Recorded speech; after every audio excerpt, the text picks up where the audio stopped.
Alright, yo. So, I've played like 5 games of ranked in the past year, but I got a crazy rank PB with like a really, really good ranked seed.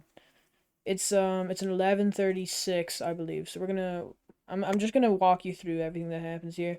So we spawn, I'm not 1200 elo, so you can't get a buried treasure here. It's only a shipwreck, which is kind of bad because you don't get as much good food.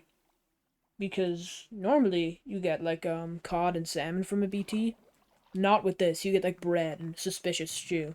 But it was enough for this run, so I didn't really lose any time from it. I'm just doing a bit of fast looting here, and I get both of them.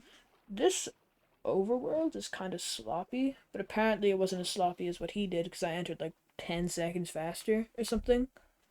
Which I thought was kind of ridiculous because I'm just thinking, I like when I looked at the splits, I was like, this overworld was sloppy as hell mechanically. I guess I maybe just found the ravine a bit faster. But anyway, this guy apparently knows me from Skycrab's chat, so that's pretty cool. But anyway, so I'm crafting all my things. I'm just like a good few seconds of time loss here, just from like hesitation and stuff while I'm crafting. But we do get there in the end.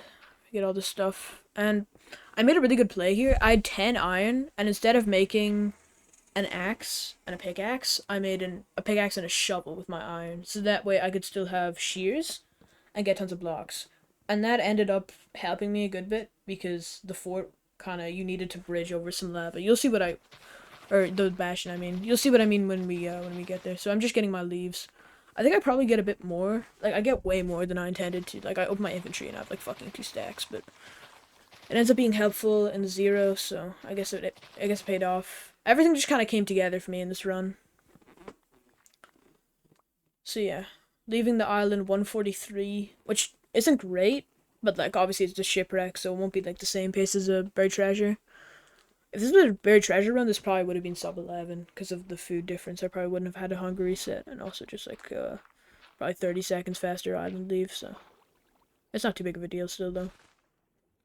So I'm entering this ravine. I don't know what I'm doing here. Yeah, it took me a while to figure that out, but it didn't really lose much time.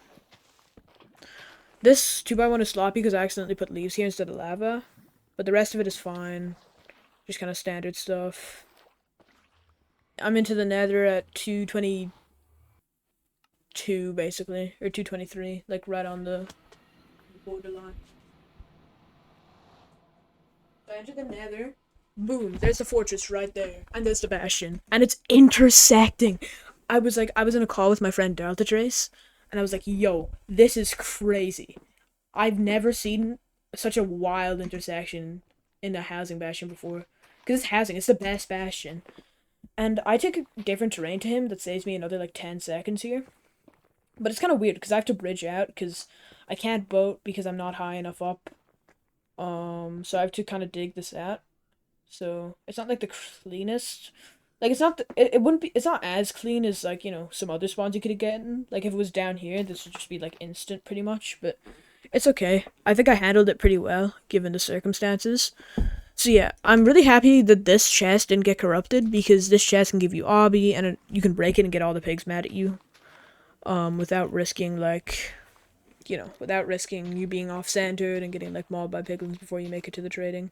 I just do this block for safety because I'm on 6 hearts and I'm like kind of nervous because this is an amazing seed.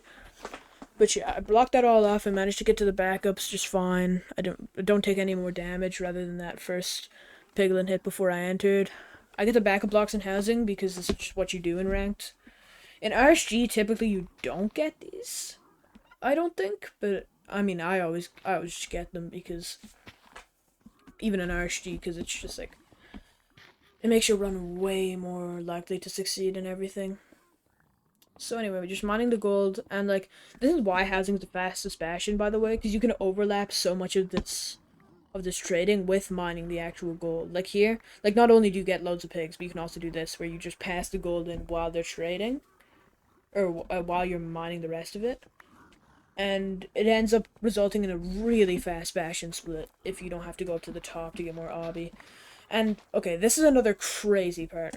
We're not getting to it yet. I'm just clearing my infantry, because since it was a shipwreck run, I've lost just weird stuff in my infantry. I think this could have been cleaner. I probably lost like 5, maybe a little bit more seconds to this. But anyway, I clear my infantry a bit and I get all my stuff. And I don't know if you saw that. I don't know if you caught that. But here, we're gonna here, let's just watch this together. Go to the chest, bam. 11 obby in that one chest, and I'm sorted on obby. I don't have to go up to the top at all. And obviously I know where the fortress is. My friend Delta Trace was kind of making fun of me in call a bit, because I asked where's the fort, like absent-mindedly. And I realized, oh yeah, it's in my face. So yeah, I have tons of string, I have tons of wood, tons of everything, tons of fire res. And this is by far way enough string to make enough beds to do a zero cycle, which is basically a strategy, if you don't know, where you kill the dragon roughly 50 seconds faster on average by exploding beds, by going up to it and exploding beds instead of waiting for it to come down to you, basically. So on my way to the spawner, I'm just killing blazes. Now this is one of two parts of the run where I got kind of unlucky. Um, I I just didn't find the spawner, and looking back on it, I totally should have. But I spent about 20 seconds just looking for it here, and then I pyre, and I realized, oh shit, it's not there. I'm looking at the numbers. I'm not looking at the tiny orange dot. Don't worry, I'm not a psychopath. But I think I find it here. So and this is the other crazy part of this run and why it's so fast. Even though I didn't play it like amazingly and there are some problems. It's a double spawner, which basically saves you like a lot of time on rods. And I don't even realize it here, I don't think. I'll tell you when I realize it. That's when I realize it, when I look over there.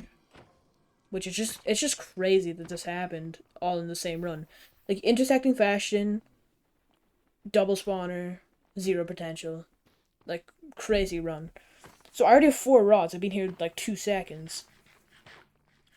And I've loaded both the spawners at the same time, and I'm just building my blind portal here, I think, yeah. And I watched the replay, and apparently where I saved a lot of time is I blinded in a slightly different spot, and not only I was on land instead of ocean, but also, apparently because of this, my eye went to a different stronghold, which saved a lot of time. Like, a lot of time. So that's pretty cool. So I have 6 rods here, and I've just decided I'm out. Because I'm gonna need, if one breaks, I can always get another rod. I'm gonna need to go back here anyway, because I have 20 obby. I'm just getting my calculator open, because I didn't have it open for whatever reason. I'm gonna do a thing called boat eye, which is basically where you use a calculator and getting in and out of a boat to basically determine the exact position of a stronghold with only one eye and a bit of, like an OBS projector to see how many pixels you are off and adjust. So yeah, I see 1500 blocks away, 100% certainty. Sometimes you'll have to throw 2 eyes, but not usually. Usually it's just one. So yeah, I'm going off that 1500. And the eye did not break. And right here, what I'm doing, it's actually hilarious. My headset died, and while I was talking to my friend, and I was just sharing my excitement with him. So I just thought, no, I have to plug it back in so he knows what's happening. And here I get really low because I don't know what happened here, but like I I find the terrain up here, which is what saves me tons of time. I find this terrain, which is really good. I was like looking like which goes both of my coordinates, and it's only this that works. Like, I looked at the seed. This was a really nice terrain to be able to spot, especially at my level where I'm good, but I'm not like incredible or anything. There's definitely lots and lots of people better than me at ranked. I'm better at RC than I am at ranked. I will say that. But anyway, so this carries me, and I thought, shit, there's no more terrain. It's like so dead for PB. And I look down here, I think, okay, this could be something. Boom. Full, like, canyon full of terrain here. This actually, like, saves sub 12. Like, 100%. This ended up being, like, an 11 2x, 11 3x or something. This is why. So anyway, and I pearl to this terrain, which I think is really good, because I'm thinking, no, it could overshoot a little bit, but I can just pearl, or I can just bridge a bit, and it's better than bridging higher and bridging more. Like, it's totally fine. So, this is pretty good. I got confused with the soul sand, but that's okay. And yeah, here's my chords, so I'm just building my portal. And I'm just lowering my render, going to the exact block. boom, I'm in the stronghold, obviously, because it was 100% chance. And I'm looking, okay, here is the biggest mistake of the run. This would have sub-10'd. This would have been a ranked sub-10, which would have been crazy insane for me. But I make a really stupid play. So, I'm looking for the spike. This is not a good spike for me. I usually try and get like 65. But I thought, okay, this is the closest thing I have to a good spike. I may as well just go here. Because my brain is not working correctly at this point. The pace is so insane for what I'm used to. This is terrible. I should not have done this. Because usually, when you get no spike, at least when I get no spike, that's what I do. I think, okay, where can the portal room be where I wouldn't get a spike? Where it, like, loop back in on itself, or some weird thing where it's close enough to me where I don't get a spike. Or something else weird. But instead, I just send this. And this is terrible. I lose, like, over a minute to this. This would have been sub-10, which is just crazy to think about. But, you know, people make mistakes. That's okay. You know, for this being the only real mistake, big mistake of the run, I'm pretty happy with it. So I'm just navving this. I'm navving this badly, by the way. Like, even if it was here, I'm just not making the right plays. I see the zombies, and I go through, which I shouldn't have done.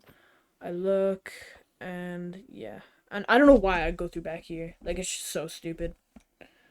I'm pyring, and I almost died to this creeper. I managed to punch it out of my way just in time. This was really scary. Like,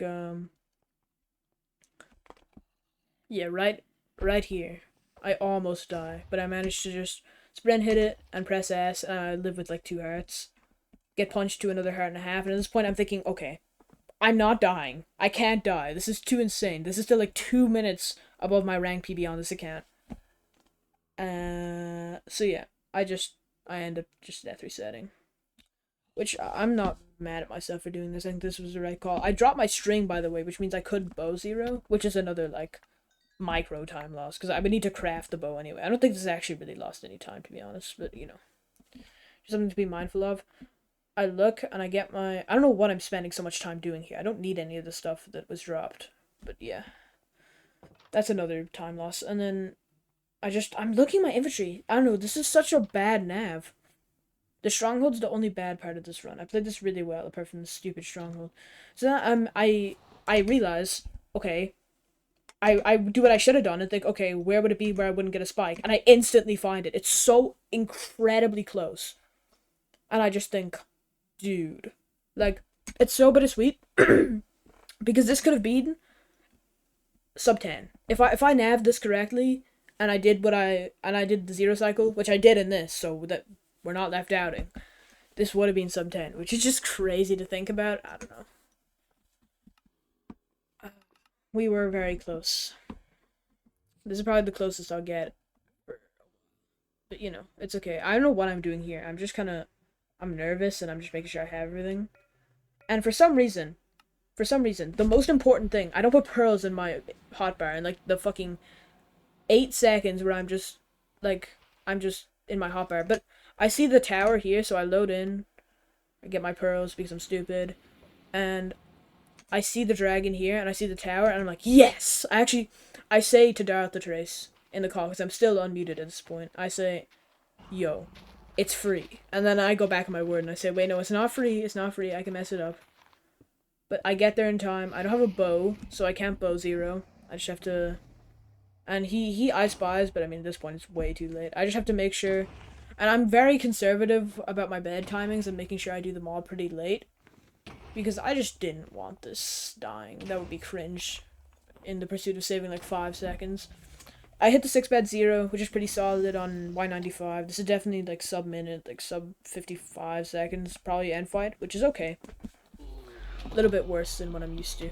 And yeah, that's the run. So, only real catastrophic mistake was the nav. The rest of it was pretty good, I think. I'm decently happy with this. So yeah. See you guys next time.